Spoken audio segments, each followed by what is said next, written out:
Hey, it's Drybear. We're just over 2 weeks out from the Elden Ring DLC, Shadow of the Erdtree, but there's a bunch of really important things you need to know about the DLC before you go diving in. The first one that I think is the most important is that the DLC action, kind of like some of the past games, is going to have its own separate progression system. So unlike story games where you feel like you have to make a new save and if you play up to that certain point, you won't have to do that with Shadow of the Erdtree. As you enter into it, you'll get a completely separate leveling system, progression system that you'll be able to collect unique items inside of the new area that allows you to make your character stronger without having to have the perfect setup or having a character that's completely overgeared, because they know that everyone has been playing the game for a long time. They might have really, really strong, super high level, like 200 plus characters that are just going to dominate the DLC, and this is going to be fixed in its own progression system. Now, just like the base game where you have to find consumables that allow you to level yourself up or increase your Estus,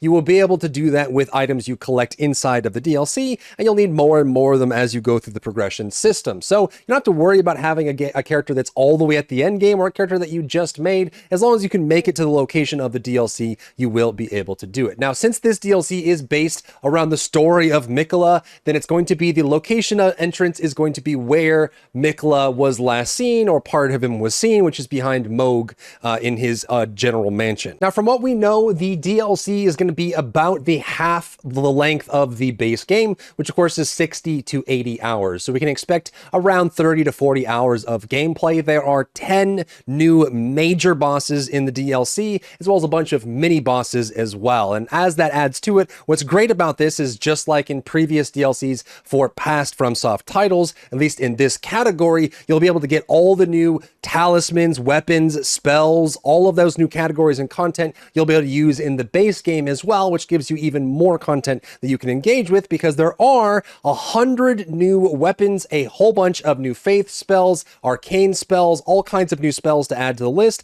And on top of that, there's also 8 new weapon categories as far as their animation set and move set. There's going to be a light greatsword, which seems to be mostly like, at least in my eyes, seems kind of like a Geralt weapon set from Witcher 3. A lot of side swiping and spinning and twirling with some thrusting and stabbing in between. So it's bigger than a normal sword, like a long sword, and it's kind of up there towards the great swords, but it's a little bit faster and more fluid in that way, but not as like flippy as like a curved sword would be. There are also reverse hand swords, which are basically you flip them backwards to be the cool guy, and it feels kind of like a curved sword, but a little bit more usefulness in the power stancing department, and hopefully allows for more builds than just on-hit bleed, because a lot of the curved weapons and the power stancing weapons can just do a lot of dash and thrust attacks. You see a lot in speed runs too, where you can just get multiple hits in a row, which allows you to trigger things like bleed. They're also adding great katanas. We know that the Uji katana is one of the best weapons to start with in Limgrave, just because of the unsheath animation is just ridiculously strong,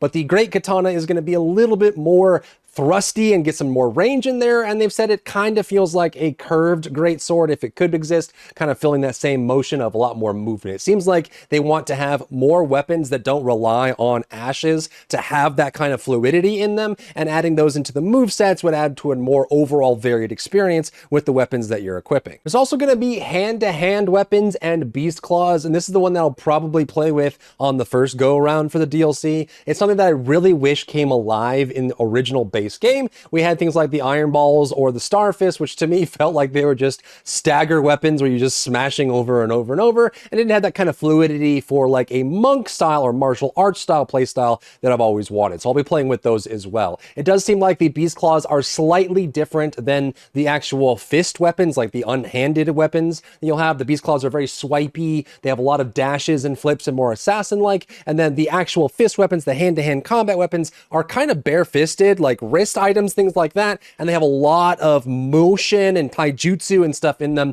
that hopefully scale really well into endgame. They're also adding in thrusting shield, which kind of reminds me of Dracania as the awakening weapon in Black Desert, where you use the shield itself as part of your weapon. The ones that they've shown us, at least in the B-roll that we've been given, has been spears on either side of the shield. They hold the center of the shield and they're able to thrust and move and push forward. So some blunt attacks, some stabbing attacks, and hopefully some really cool counters that you can use, as they are actually adding in perfect counters or perfect blocks into the game as well, which should open up a lot of really cool options for the game. If you ever played like Elden Ring Reforged, a mod for the game, they added in ducks and perfect blocks, and the perfect blocks themselves made a really big difference in making the game feel fresh. They're also adding in perfume bottles, which seems like they really wanted people that were doing a consumable style playthrough to be represented in this new DLC. So it looks like it's not going to cost any FP, and there's no consumable aspect to it. It is a true weapon. Your character kind of holds these perfume bottles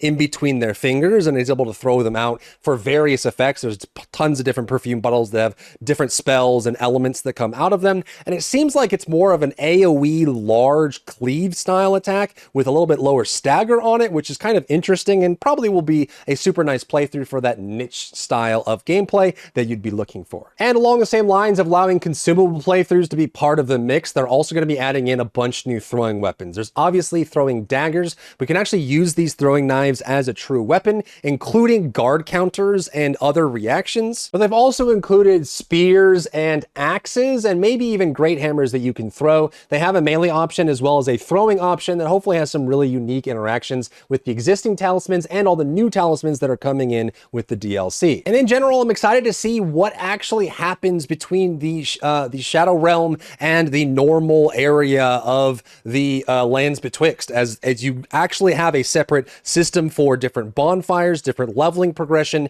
and brand new areas that don't really exist in the same place. So obviously we'll be able to take these 100 new weapons, bunch of new spells, bunch of new talismans, and bring them out into the base game and flip them back and forth, but we'll also be able to bring the current base game weapons into it as well and go through that same progression system of unlocking things, leveling up, getting stronger in the Shadow of the Erdtree to have those playing together. But it does seem like this is probably one of the biggest DLCs they've ever done for any of their games in general, at a length of 30 to 40 hours in total, which, if we have the base game as any reference, a lot of people have spent far, far more than that in regular Elden Ring. Even though you're spending maybe 60 to 100 hours on your first playthrough in base Elden Ring, a lot of people have spent hundreds and hundreds, if not thousands of hours replaying, trying different builds, trying different paths, or doing challenge runs like Soul Level 1. And I guess we'll see a bunch of challenge runs in the DLC as well, people running with the initial aspect, not using any of those consumables to level yourself up in the new realm, to be at the base level, or maybe use the old weapons. And even speedrunning is going to be really interesting too, and how they route through the base game or just in the DLC from start to finish, and how it expands the lore on top of it too.